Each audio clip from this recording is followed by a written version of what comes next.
Well, today we're going to talk about the bacteria in your gut. They call that the microbiota. You may have heard one of the terms, either microbiome or microbiota. They use them interchangeably, but it really, they're different. But we'll just use that term anyway. The gut microbiota. And of course, that leads into the probiotics. And they estimate that, roughly 1 out of 5 people now are using probiotics for a variety of reasons. So we need to review that and see what's important, what isn't important. Should you be using them? Maybe you should, maybe you shouldn't. So that's why we're having this here today. So, okay. Just a couple of simple things right at the beginning anyway. You can't live without those bacteria in your body. And they're predominantly in the gut. But every place in your body has bacteria. Everywhere. The mouth is probably one of the dirtiest places. Huge amounts of bacteria there. Every orifice that you have has bacteria, and you just can't live without them. They call them, commensal bacteria. The commensal ones will help you, and you may actually help them in their life cycle as well. So that's not such a bad thing. We classify these bacteria in many ways, different medically than you do classify them as if you were a pure biologist. What we do is we stain them. It's called gram stain. So we use a purple dye, stain them, take the dye out if it can, and then re-dye that with a reddish dye. So if they incorporate the dye, in order to incorporate it, they have to have a certain protein in their shell, in the bacterial shell. If they have that protein, they'll keep that stain, so it won't destain. But if it does destain, then it takes up that reddish color. So we call the ones that take it up and keep that violet, we call them gram-positive bacteria. Now another way that, and then of course gram-negative if they lose that violet and take up the other color. Another way we classify them is if they need oxygen to live or not. They call them aerobic if they need oxygen, anaerobic if they don't. Most of the bacteria in our gut are anaerobic. They can function perfectly well without oxygen. In fact, oxygen may even kill some of them. And you can understand why they don't need oxygen in the intestine, the large intestine. It's pretty tough to get the oxygen all the way down there, even if you swallow a bunch of it. It just isn't going to get into the large intestine. So they function well that way. So that's another way that we classify them. Now the biologists classify the bacteria differently. They classify them very classically. A genus, a species, and a strain. So most of the bacteria that you hear about, let's say talk about C. diff. You've probably all heard of C. diff. Bad infection to get into your intestine. That C stands for Clostridia. That's the genus, and the type of Clostridia, the species, is difficile. So C. difficile. E. coli. So they all have that genus and species. That's how they classify them. And that's the way we understand it. Okay. So with that out of the way now, with those basic definitions now, we can talk a little bit about probiotics and prebiotics. And symbiotics, S-Y-N, symbiotics. That's when you combine the two. And dysbiosis. That's when things aren't kosher in that body. Your body has changed its composition, you might say, of the bacteria. Dysbiosis, something's wrong.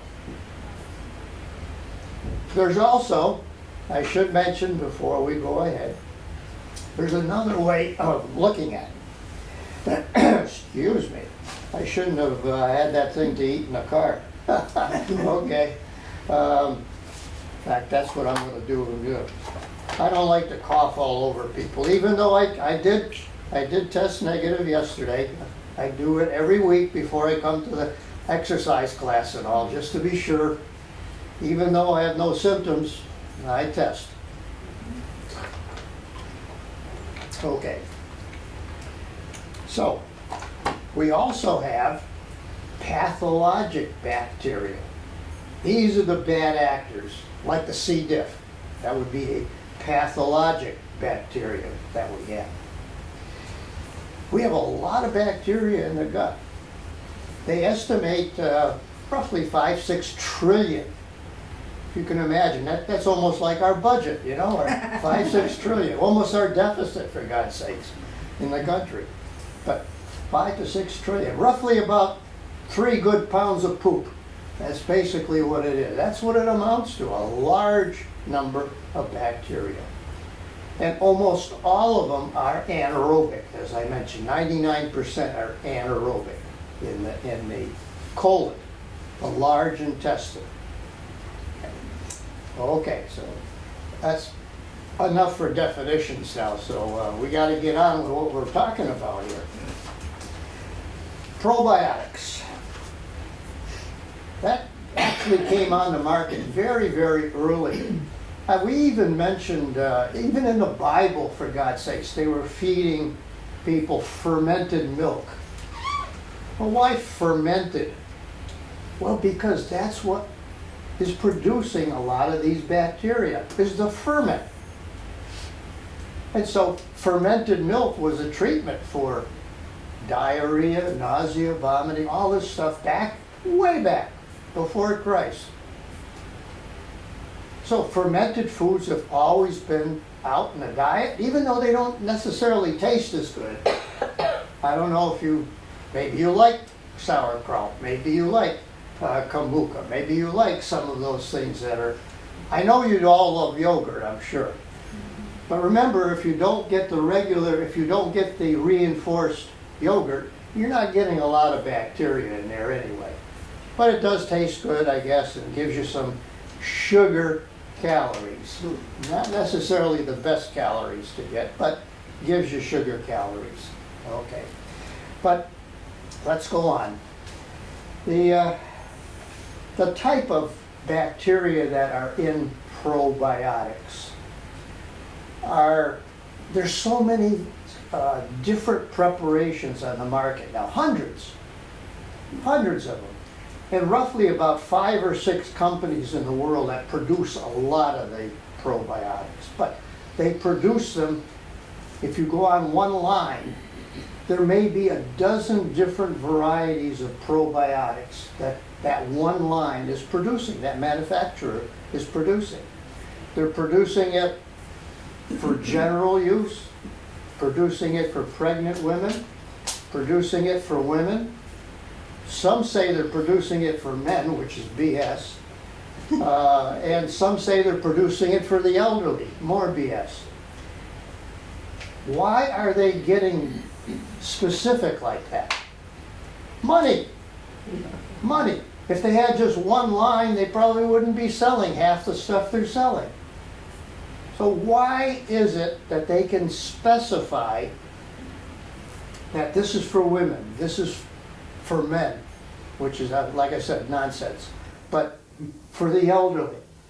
Because they really depend on the seniors to support their pocketbooks quite a bit. In fact, last year, almost $20 billion of probiotics were sold in the United States. and around the world, 80 billion. Not a small industry. Big bucks. So let's look into it. Incidentally, just before I mention this, most of them are classified as food additives. Now, what does that mean, a food additive? Well, number one, it's added to your food. It's supposed to help, okay? But it's not a food, according to the FDA. It's not a food, okay? Not a food. It's an additive. And they should never say on their label or advertise that they can either prevent, cure, or modify any disease. They can't say that. And so the way they get around it with their creative advertising is they'll get somebody who's, well, maybe an actress or an actor or maybe a gecko or some crazy thing that they'll put on their ad. And they'll always say may. This may improve your digestive health. This may boost your immune system. This may improve your skin. This may, all these mays. What does it mean? Nothing. It means nothing. But they can't say that it does do that. That's the thing. And so the FDA lets them get away with it, basically. Every now and then they'll step in and pat the back of their hand and all, but they don't stop them from selling. They never do. And so basically what the FDA, they're supposed to regulate these things. The food additives, medications, all of these things are supposed to be regulated by the FDA. Basically what they do is they just look for good manufacturing standards. GMS, good manufacturing standards. Is your facility where you manufacture this stuff, is it clean? Wonderful. Are all of your machines in proper working order? Okay. Are you putting this on the label? Okay. That's basically all they're looking at. And even with that, roughly about 40% of all the manufacturing plants in the country failed the inspection that was done. That has nothing to do with the product itself. Gee, you don't wonder. You wonder, well, what is going on in the FDA? Maybe just too much work, too few people, I don't know. I don't like to throw stones, but I know that they're not monitoring food additives very well at all. We call them food supplements, I should say. So if you want to look it up online, you can look up food supplements. You'll find all that information on there. Okay, let's talk specific first. All of the types of bacteria that are in the majority, not all of them, the majority of probiotics. Probiotics are the bacteria itself. Prebiotics are the soluble fiber. They call them the oligosaccharides. They're a soluble fiber. That's together with the probiotic itself, the bacteria. So they're the food, basically, for the bacteria that are in the probiotics. Okay? And it varies. They can use, for the prebiotic, they can use any oligosaccharide. A lot of them use a thing called inulin, which is a soluble oligosaccharide. That's the one that's the most commonly used. It's found in the roots of some of the plants, inulin. Also, there's another one, an oligosaccharide that's commonly used. It's in the root of artichoke plants. Wonderful. And the other one should be, I should have mentioned, is in a chicory plant root. That's where you find these oligosaccharides, and they're soluble. In other words, you can dissolve them in water. They become a gel-like substance in water. That's as opposed to insoluble fiber, which is stuff that's on the market, for example. The stuff that we've probably been using for years, it has usually lignin, which is in trees, or they may have some other type of fiber in it, but it's insoluble. In other words, it goes all the way through. It's not absorbed, water doesn't do anything to it, so it helps bulk up your stool. So if people have a loose stool all the time, it's probably a good thing to take. Usually if you have diverticulosis, they'll tell you you should have more fiber in your diet. They tell you 25, 30 grams of fiber every day. It can be soluble or insoluble. Most people who buy it on the market will buy the insoluble stuff. But at any rate, that's the prebiotic part.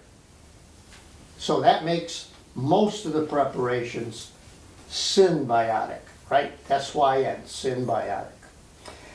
So like I said, when we started, we're going to talk a little bit about the individual bacteria now that are in these preparations. Most of the preparations initially just had Lactobacillus. Now that's the genus. It's not the species, it's the genus, Lactobacillus. And the most common one was Lactobacillus acidophilus. And that's in all the preparations, Lactobacillus acidophilus. What does it do? Well, when it initially came onto the market, they said it's good for vaginal health. So, because then people who sold the yogurt said, well, just use yogurt. That has lactobacillus in it. And so there's some women were slathering their vagina with yogurt. Yeah. Yeah, some of you might have, I know. But then they began to put it into yogurt and marketed it and say, oh, you don't need to slather it inside anymore. Now you can just take it by mouth. You're getting the good bacteria, that Lactobacillus acidophilus, and you'll be okay now. Well, some people maybe were okay, some people weren't. It wasn't truly the answer, but nevertheless. It still is in most of the preparations, though. Very interesting stuff. So what else? That was one bacteria. Now women, why are they marketing it to women? Well, what they put into it besides the lactobacillus is the bifidobacteria. And there's two strains of bifidobacteria, or two species, I should say, of bifidobacteria that are known to improve vaginal health. Not cure, they're not curing anything, but improve vaginal health and improve urinary health, trying to prevent infections, which is a very common problem as we age. And so the two bifidobacteria that should be in a preparation for women should be that Bifidobacteria reuteri and rhamnosus. Those are the two bifidobacteria that are known to definitely slightly improve vaginal and bladder health. If it doesn't have those two, probably isn't doing squat for vaginal health or for urinary health. So we've got those three so far. We've got the acidophilus, which is a lactobacillus. And incidentally, there's roughly about 18 different species of lactobacillus. Not all of the places have all 18 in it, but there are 18. There are only 8 species of the bifidobacteria that are used in these preparations. So, what do they put in it for GI health? Because as time went on, we noticed that some people who were taking an antibiotic that killed all your bacteria, very efficient antibiotics, killed your bacteria, then people were getting diarrhea afterwards. And sometimes those pathologic bacteria would take over, like C. diff. And so they began then to market the probiotics, to take it. As soon as you take an antibiotic, you take the probiotic with it. Probably a smart way to market it, I guess, because they sold a lot. But which bacteria help? Not all of them do. Not all of them are good for your GI health. But there are a couple that are. And what are they? They're mostly the Lactobacilli. There's a Gasseri and a Jensenii.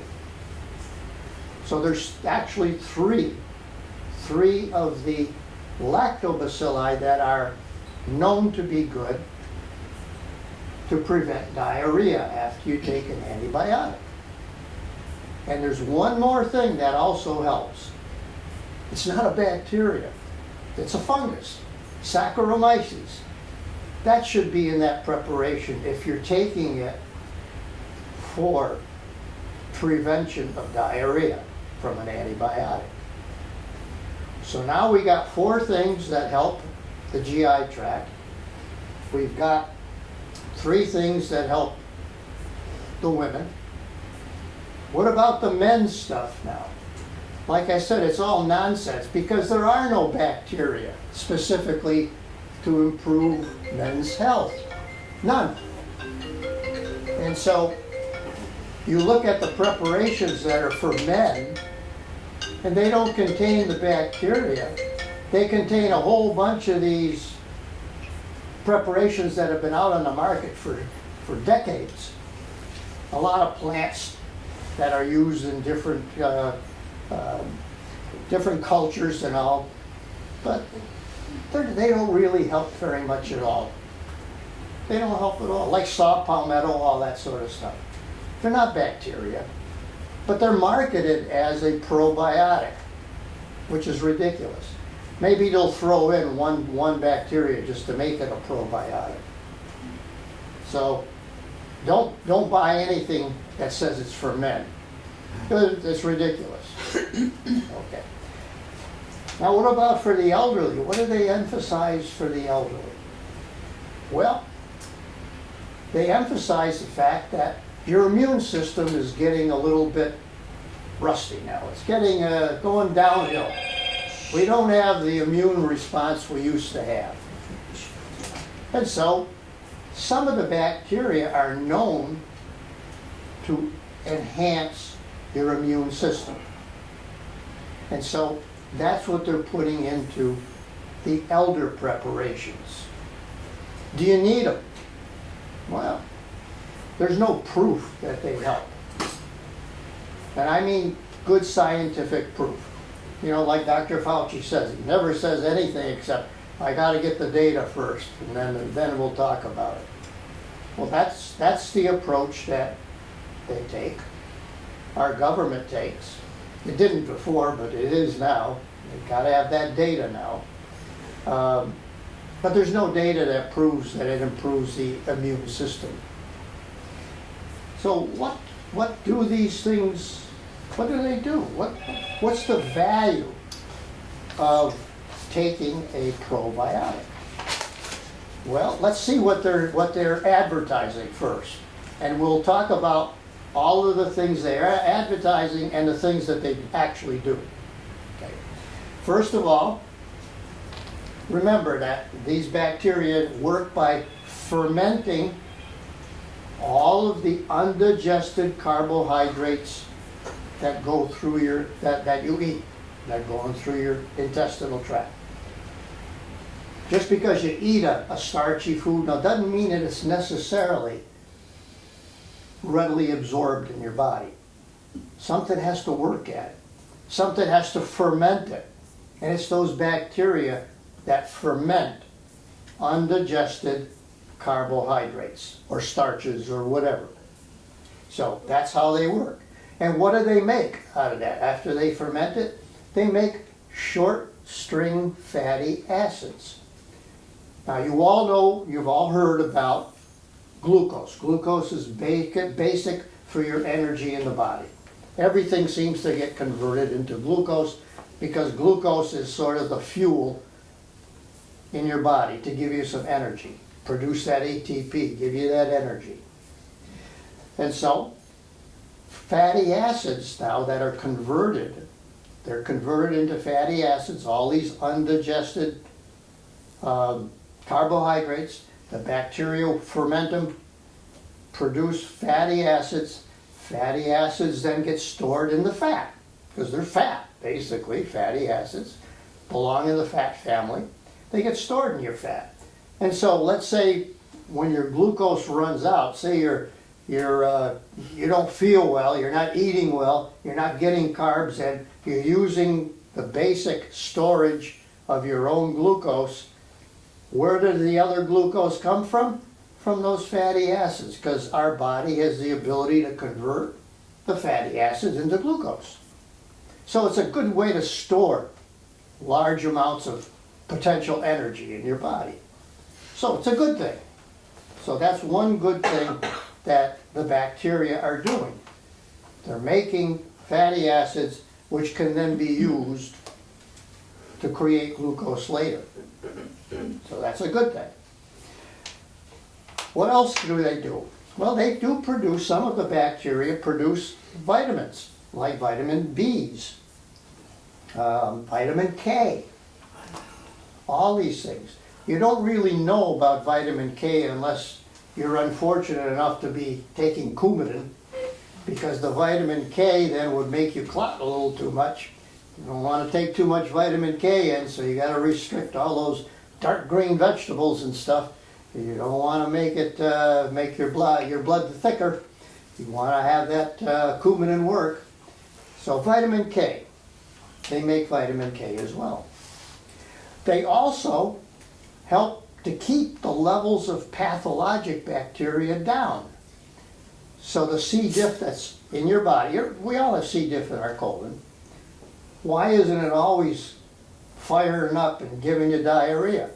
Because the good bacteria, all these others, are keeping it at bay in sheer numbers. The pathologic bacteria, probably only 2 to 3% of all the bacteria are pathologic. So just by sheer numbers alone, they're using up all of the prebiotic, all of the fiber, and so the poor pathologic bacteria can't get started unless you kill off the good bacteria. Then you could be in trouble.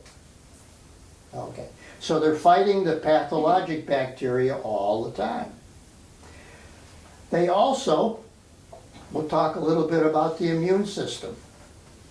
What do they do there? Well, number one, they help to produce some mucus in the bowel wall. If you put your hand, I'm sure you probably haven't done that, but as a surgeon, I had my hand in a lot of guts.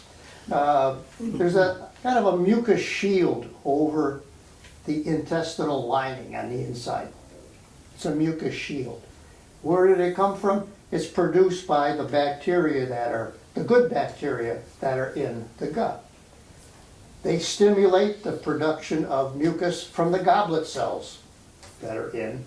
The goblet cells are mucus producing, so they stimulate that, and that helps to produce a protective layer on the lining of your intestine.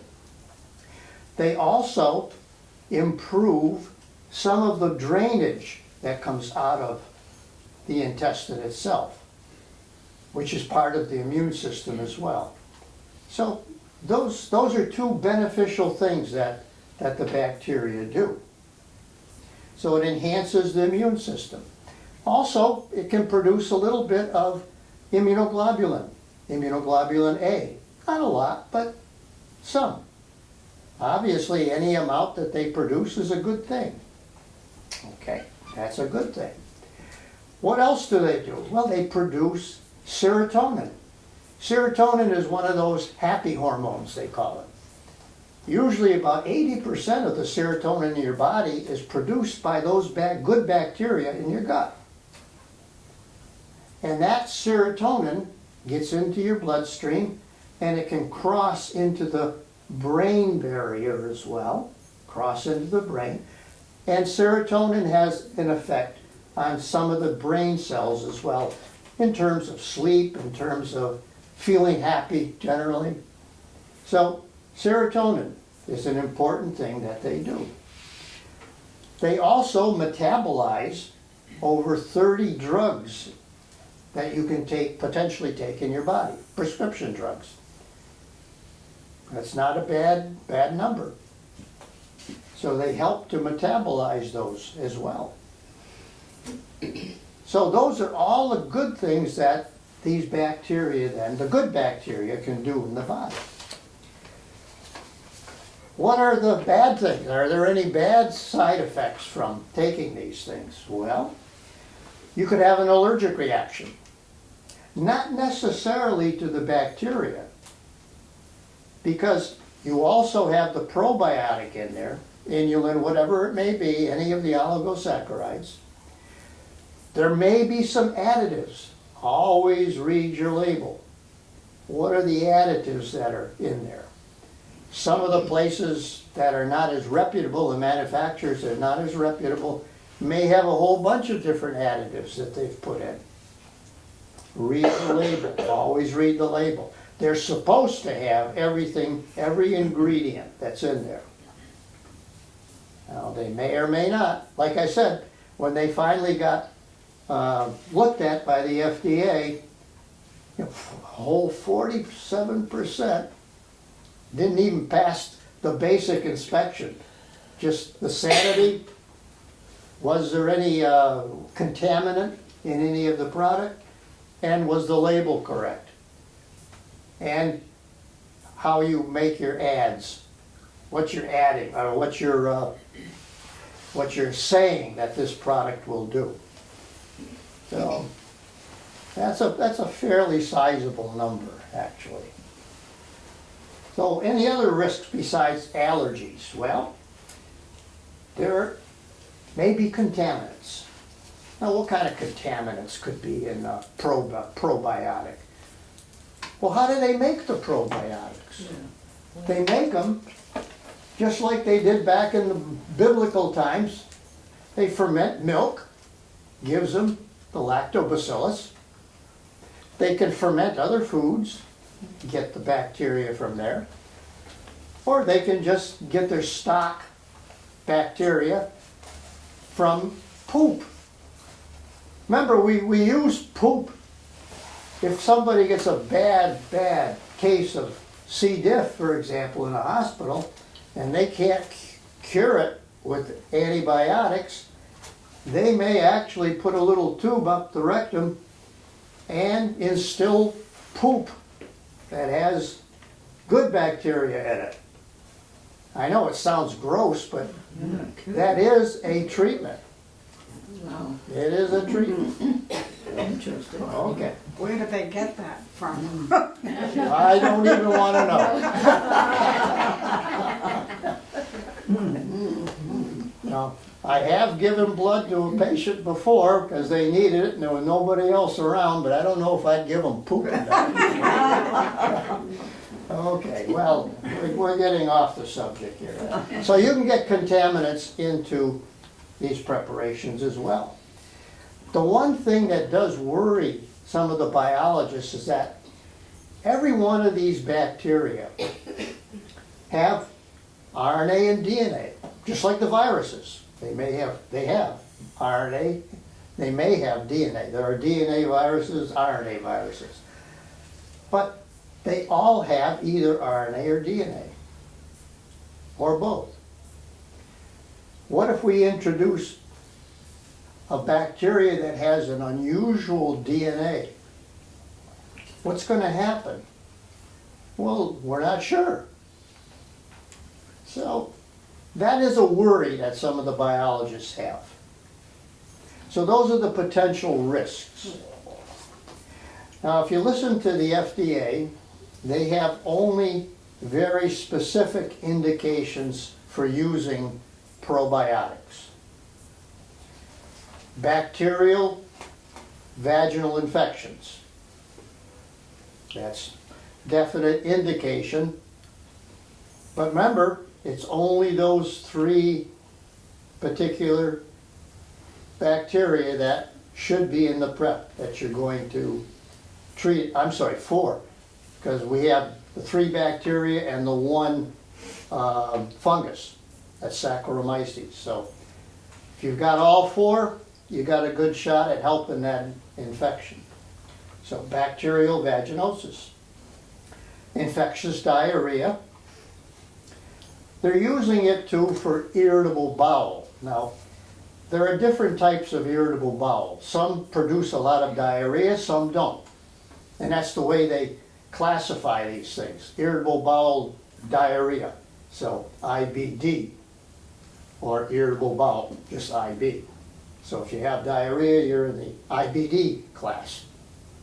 That's the one that will improve with probiotic. What else? Well, if you've had your colon removed because of a cancer or because of ulcerative colitis or whatever the reason you had your colon removed, we as surgeons will create a little pouch out of your small bowel. And you can get, and that'll then substitute for your large intestine. And you can get an inflammation of that called a pouchitis. And probiotic does help that as well. So those are the only ones that are definitely approved, you might say, by the FDA for probiotics. But they're used for many, many other things. Many other things. And I have it right in my own family. My wife had constipation for years. We didn't know why. And then about a year ago, I said, well, you know, nobody's telling us a damn thing about any treatment for this. So why don't we just try the probiotic that is specifically for the GI tract? And lo and behold, a month later, she was having normal bowel movements. First time in her life. Wow. She was constipated her whole life. So that may be an indication. We don't know. It's only one case, you know. But constipation could be a potential reason for using a probiotic. So, as you can see, there's a lot of what they call creative advertising in the products themselves. What should you look for besides the specific reason you want to take a probiotic? Never, I tell this to everyone that I talk to, never take any medication, either prescription or over the counter, or supplement. Never take anything unless you have a specific reason for taking it.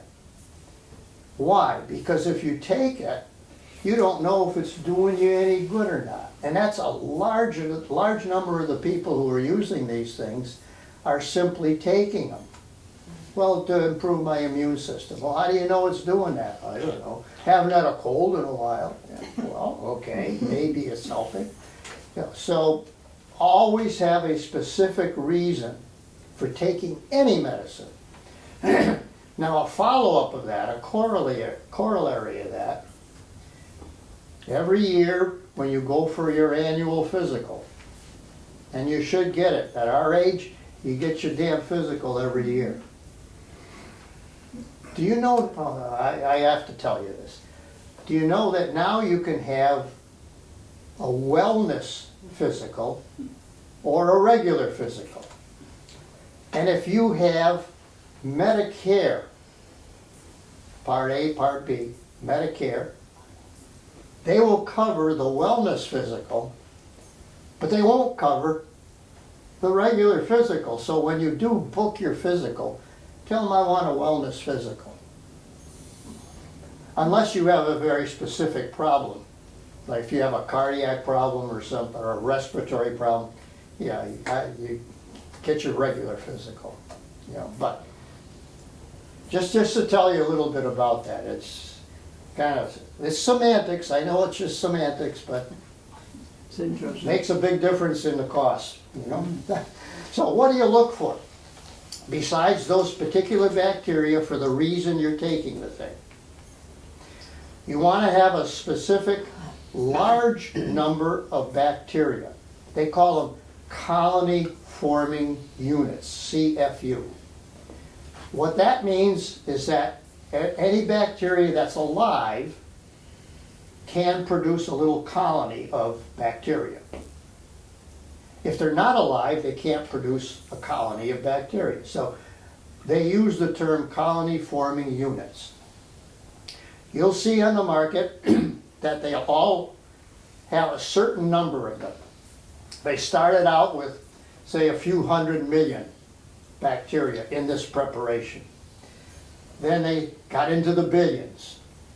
Now they're all the way up to 60 billion bacteria in a preparation. One capsule of bacteria. Make also sure, what does the number mean that much? Probably once you get over maybe 20 million, it doesn't really mean that much at all. 20 billion bacteria, that's a hell of a lot of bacteria. You know, that's a lot of bacteria. Doesn't really add that much if you go to 40 or 60 billion. Sort of like the government with their budget. You know, doesn't make any difference. You know, a billion here, billion there, what the heck. So, at least 20 billion, look for that. So now we've got specific bacteria that you want to look for. Then the number of colony-forming units. You also want to make sure the capsule that is on the bag that's holding these bacteria, usually they're a vegetable capsule. You want to make sure that that capsule is going to be resistant to the acid in the stomach. You don't want these things to dissolve in the stomach, have the acid destroy the bacteria, then what's the use of taking them? So you want to make sure that you get enteric-coated capsules. Should tell you that. Enteric-coated capsule. Now if it is truly enteric-coated, you shouldn't have to refrigerate it. So if you see that it requires refrigeration, you raise your eyebrows a little bit. What's wrong with this one? The capsule probably not exactly the way it should be. So look for that. Make sure that the bottle itself doesn't let light in. In other words, you want a dark bottle. I tell this too to people, there are some medications that, like vitamin Bs that you take. Make sure that that is in a dark bottle. If it's in a glass, it's useless. Also, you want to make sure where you put these things, where you store them. Most people put them into their bathroom cabinet. And the shower is right next to it. What do you think happens with the humidity when you shower?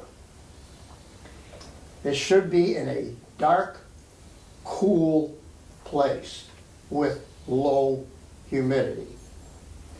So don't store any of your medicines in your bathroom if you have a shower or a tub in there. If you don't have a shower or a tub in there, fine. But if you do, don't store your pills in there. And I know it's a convenient place, but don't store them in the bathroom. So that's what you look for on the label to the probiotics. Okay. I think I've probably talked enough. Yeah, I've talked enough. I'm happy to answer questions for you. I would bet that a lot of you are taking it, or have taken it. You were first. So how long do you take this? Is it Well, if you listen to the manufacturer, they make sure you took it for life, you see. Right. But I would say probably depending on what you're treating. If you're treating diarrhea, like say you had an antibiotic, killed most of the bacteria in your gut, you're taking it to restore your bacteria in there, you're going to need to take it for a couple of months, 2 months. And that's on the long side, but I would probably take it for 2 months. Okay, yes? Now, when is the best time to take it? With a meal, before a meal, after a meal? Again, what it depends on is what else you're taking. Like, for example, we'll use me as an example. I use omeprazole, Prilosec, because I have a family reflux problem. And so I've been taking it for years. So that means I don't have a heck of a lot of acid in my stomach. So you got to think about what is in that stomach. I can probably take it with food with no trouble. But if I had regular normal acid, I would wait take it on an empty stomach. And incidentally, what I learned too when I was using just that one medicine, the Prilosec, omeprazole, is that you need acid to absorb your B12. And so after I've been using it for a year or so, I was getting logy. I said, gee, what the hell? You know, why am I tired? I'm not that old, for God's sakes. And it just didn't improve. And I said, well, what the heck? I've been telling people that you can't absorb B12, and here I'm pooped all the time. It may be B12 deficiency. I started taking B12. And lo and behold, a month later, everything was coming back.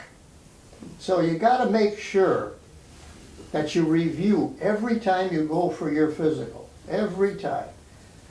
Review your medicines, prescription and over-the-counter, and supplements, all three. Review them all with your doctor. Do I need this medicine? We call this potentially de-prescribing.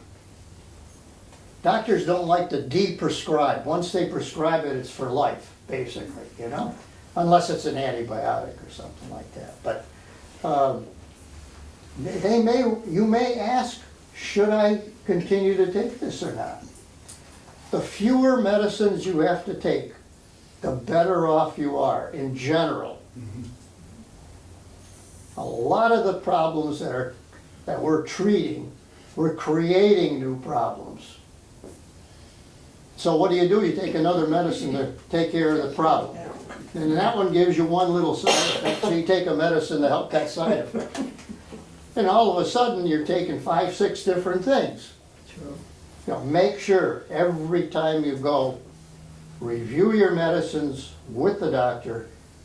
Is there a chance I don't need this particular medicine anymore? Don't stop it on your own. There are some medicines you cannot just stop, just like that. I'll give you, I always use myself as an example. I've been taking aspirin for prevention of heart disease for over 50 years. Probably now 55 years I've been using it. As soon as that first article came out.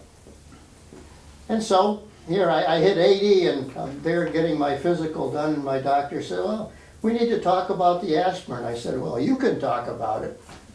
I'm not talking about it because I'm not stopping it. Why? Because this article, I said, yeah, but how many people in the article had been taking it for 50 years and now are so used to taking that, and then suddenly you come off of it, what happens? Just the opposite. You get a rise in a lot of the platelets in your body that can clot. This is what happened to Bill Clinton, incidentally, when he suddenly stopped on his own, stopped the medication. Then he had a heart attack after that.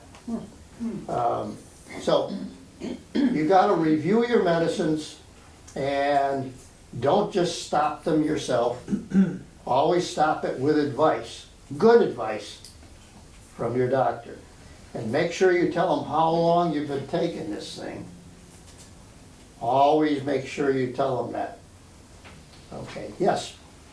I was taking the baby aspirin, And my doctor after a while said, don't take it, it doesn't do anything, it doesn't do anything. But so now don't take it. Well, how does he know? How did I know what? How does he know it's not helping you? I don't know. Have you had a heart attack? No, It's probably helping you.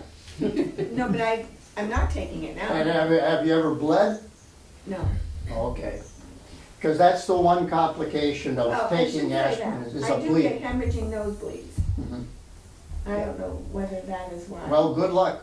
Okay. Listen, you've lived this long, you haven't had a problem, you're probably gonna be okay. You'll probably be all right. Can I ask, what is the difference between a wellness or a regular exam? Well, you know, actually, I do have a talk about wellness. Wellness is a big deal nowadays, especially in the industry. They have wellness programs for your employees, et cetera, and all. Basically, what the wellness does, it's a preventative thing. Instead of treating pathology like traditional medicine, you get a disease, you get a pathology, you treat it. So it's pathology-based. Wellness, on the other hand, prevents, trying to look ahead and prevent something from happening ahead of time. So, for example, they'll make sure that you have all of your immunizations. They'll make sure that you obviously are not smoking, cut down on different things, alcohol. So they'll go through all of those different things and give you advice on what you should do in order to maximize your energy, etc., for your age. So all those things, that's part of the wellness. But we have a whole talk on that, which I'd be happy to give in the future as well. Yeah, Probiotics, what do you buy them in a pharmacy or they're prescribed? no, they're not prescribed. They're in the pharmacy. Oh, And a whole row of them. And so you try to figure out what the hell kind of probiotic should I be taking, you know? Look at all these things. None of them are cheap. Even the lousy ones are not cheap. They're all expensive. So you gotta, number one, make sure you have a reason for taking it, and then when you choose one, look exactly what I told you. The number of CFUs, the type of bacteria that are in there, make sure there's a good capsule on it so that it's protected from the stomach acid, dark bottle, all these things should be part of it. Okay. Thank you. Yeah, Bob? Some time ago, I can't remember when, my wife got C. diff. And she was very sick with it. How do they catch C. diff?